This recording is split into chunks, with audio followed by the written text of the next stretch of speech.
Нағыз тұлпардың рухы қандай болады? Мен оны кенепке қалай бейнелеймін?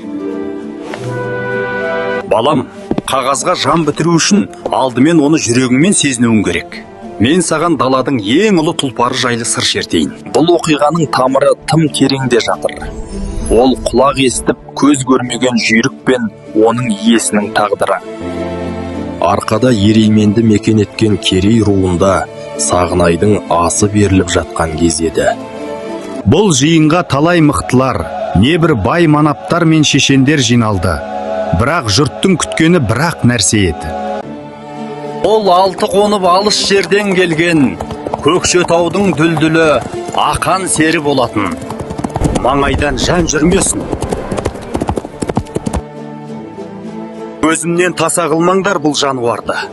Осы ма даңқы шыққан құлагер? Мен мұны тек соғымға сояр едім. Жануар жүйрігі екен жылқы малдың. Бітімі өзі айтып тұр ғой жануардың. Ал мынау бас бәйгені ешкімге бермеймін деп бекінген Батыраш пен оның әйгілі көк түйғыны еді. Бөктерем Батыраштың көк атын деп, от тапсың аузыңа ие болмай.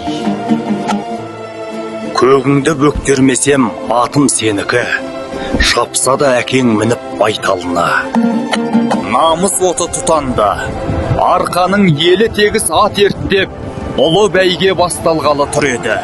Балам, жел жақта шаңғап тұрма, ұрма, тек қана тізгін қағып жайқа да отыр. Өзектен өткенде басын қоя бер. Жер бетін қағып ұшқан құстай жүйгіп, аттар кетті. Күңіренген дала үні аспанға жетті. Адақтап барған сайын жүйріктер суырылып шықты. Төртеуінің мойны озып, алға түсті. Әне, келе жатыр. Алдыңғы ат, құлагер! Құлагер озып келеді.